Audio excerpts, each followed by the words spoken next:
Little Fox. The night before Christmas.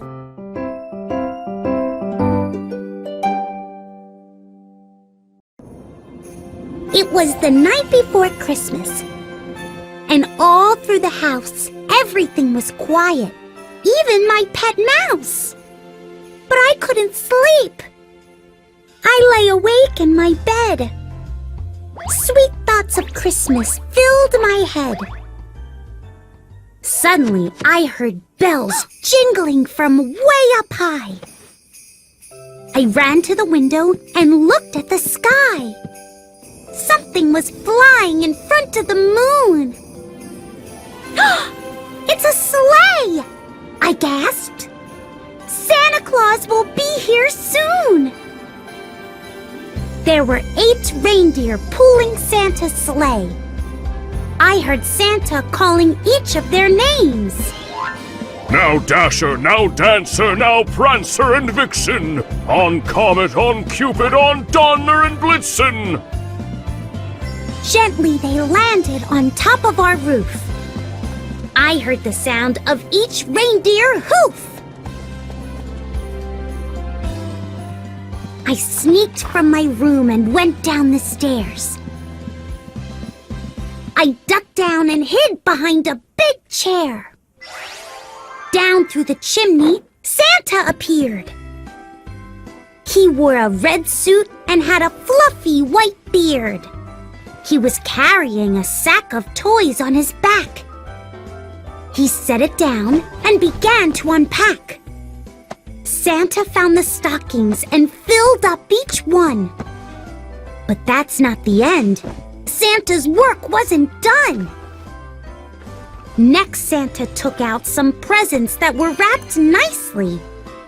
Then he set them down under our Christmas tree. Oh.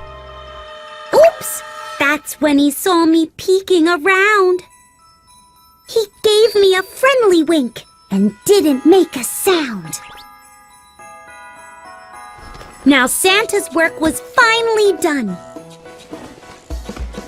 He flew up the chimney and then he was gone. I opened the window to watch the sleigh fly. The reindeer took off and I waved goodbye. Ho, ho, ho! Santa's jolly voice echoed as he flew out of sight. Merry Christmas to all, and to all a good night!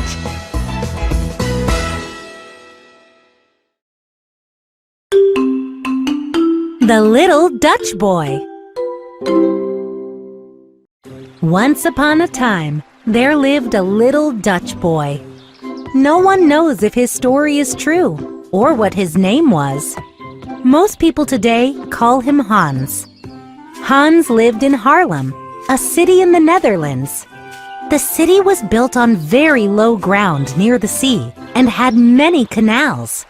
Bricklayers had built walls called dikes to control the water in the canals. The dikes kept the city from flooding. One autumn day, Hans's mother made some delicious cakes. Hans thought of a blind man who lived on the other side of the city. "Mother, may I take some cakes to Mr. Van Beek?" he asked. His mother smiled. That's very kind of you. She helped Hans get ready, putting on his scarf. Mr. Van Beek loves to talk, His father said. Don't stay too late. It looks like another storm is coming. The day was cold and windy. Hans skipped alongside the canals, full of water from the autumn rains. A while later, he arrived at Mr. Van Beek's house. Mr. Van Beek was delighted to see his young friend. "I can't stay long today," Hans said. "But I'll come back soon to hear more stories." Hans left and was still far from home when the weather became stormy. The wind burned his cheeks and whipped his scarf. Suddenly, Hans spotted something, a small hole in a dike. "Uh-oh," he thought. "I need to find help." He knew that a small hole could become a bigger hole. If the hole became too big, the city might flood. Hans looked around, but he didn't see anyone. "Help!" he shouted, hoping someone would come running. He kept shouting until his throat felt dry, but no one came. He had to fix the problem on his own. Oh, what can I do? He thought. I am only one little boy. Finally, he got an idea. He wrapped his scarf around his hand. Then he pushed his fist into the hole. This stopped the water from coming through the dike. The stormy night went on and on. Hans shivered in the sharp wind. I must be strong, Thought Hans.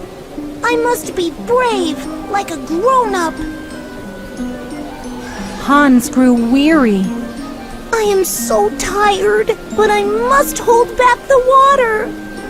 Morning finally came, and the storm passed. An old man discovered Hans. His hand was still in the dike. He was shivering and exhausted from the cold. But he had held back the sea all night. My goodness, child. The man said. What are you doing here? I'm holding back the water so the city won't flood. Hans said. Don't move. I'll be right back. The man hurried off to get help. Soon, he was back with Hans's parents. There you are, Hans! His mother cried. We searched for you all night long! The city bricklayers came running to fix the dike. Hans pulled out his fist, and they quickly sealed the hole. I did it! Hans thought. Hans was bundled up in warm clothes. He was very tired, but he smiled in the morning sun. The storm had passed, and his city was safe. His mother and all the people of Haarlem were very proud of Hans.